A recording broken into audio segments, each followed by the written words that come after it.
acting for. You all look lovely today, especially you, Lily. So, okay, time to talk about the Taming of the Shrew. What I thought of it was, it was interesting. You definitely need to know some context to understand it. It's meant to be satirical, it turns out. I did not get that originally until I did a little more research and learned that it was meant to be satirical.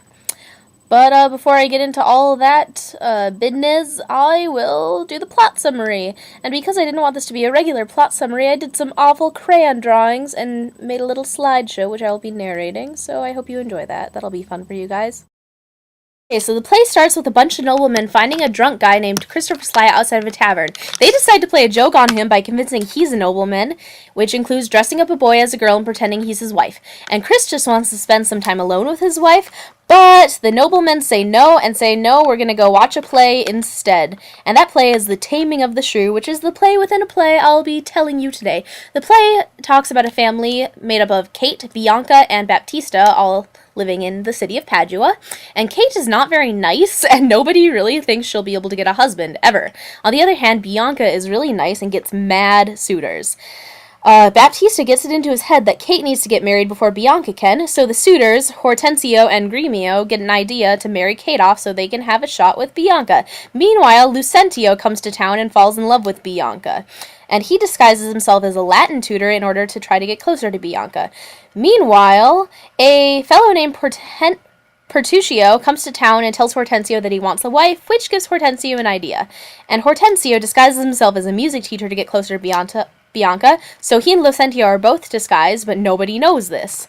And then Pertuccio is trying to woo Kate by pretending every mean thing she says is really nice. So they get married, but he hits the priest, shows up dressed ridiculously, and then won't let her eat or sleep after they're married.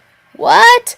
So meanwhile, back in Padua, Lucentio's servant, Tranio, dresses up as Lucentio and bids on Bianca. He accidentally bids more money than Lucentio actually owns, though, which is a bit of a problem. However, Lucentio confesses his love to Bianca in a Latin lesson, and then Hortensio tries to do the same thing, but Bianca already loves Lucentio. So Hortensio decides to marry a rich widow instead. And then Baptista demands that Tranio proves that he's rich, so they decide to find a guy to dress up as Lucentio's dad, Vincentio. And then they actually go ahead and do this, at least Tranio does, but then Lucentio and Bianca just decide to elope to avoid all this stuff. Then Pertuccio and Kate are on their way back, and he's making her agree to ridiculous things as a part of taming her, and then they run into the real Vincentio on the road. When Vincentio gets to Padua to visit his son, he is really quite confused. But then Lucentio and Bianca come back and announce that they're married. And both dads agree to this because, well, what are they going to do now?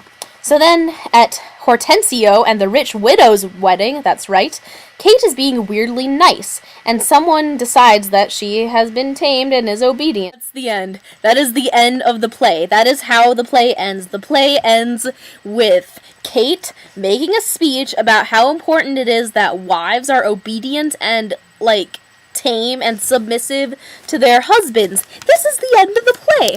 I was kind of annoyed by that. Anyone else? That just seems really messed up when you take it out of context. However, I do feel that I need to say that Shakespeare isn't typically misogynistic, so I did a little more research into it, and it turns out at around this time, arranged marriages were kind of giving way to the more romantically involved marriages, and this was meant to be a satire. Also, I didn't have room for this in the slideshow, but they have a woman taming contest to see whose wife is more tame, more obedient, and Bianca, the one who everyone is so crazy about, is the only one who defies her husband. So I like to think, I do like to think, but a lot of people like to think that it was just a satire on how you're not supposed to do that. Then later on, someone put in an ending, because you know how the beginning has, the story about Christopher Sly and how they're playing a joke on him and stuff. The ending has another part where Christopher Sly's wife shows up and she's all mad, and she's tamed Christopher Sly, and the men in the story are kind of dreaming about a time when they get to tame women instead of women taming men. So when you see it with those goggles on, it's meant to be satirical, so we don't need to freak out, guys. I don't know if anyone else was, but I kind of totally was.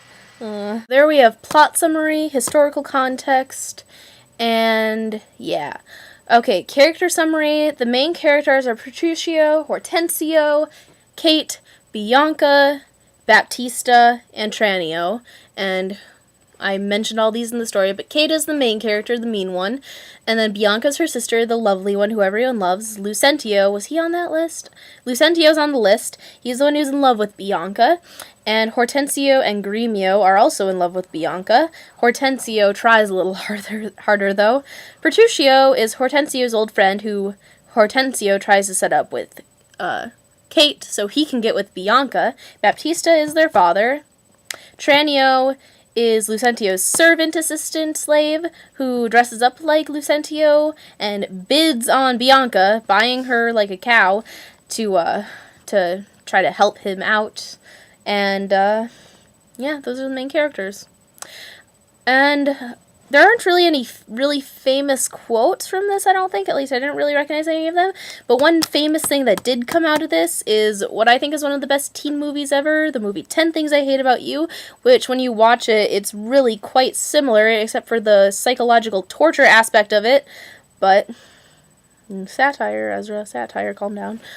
So that is The Taming of the Shrew in a nutshell, and I hope you guys enjoyed my presentation.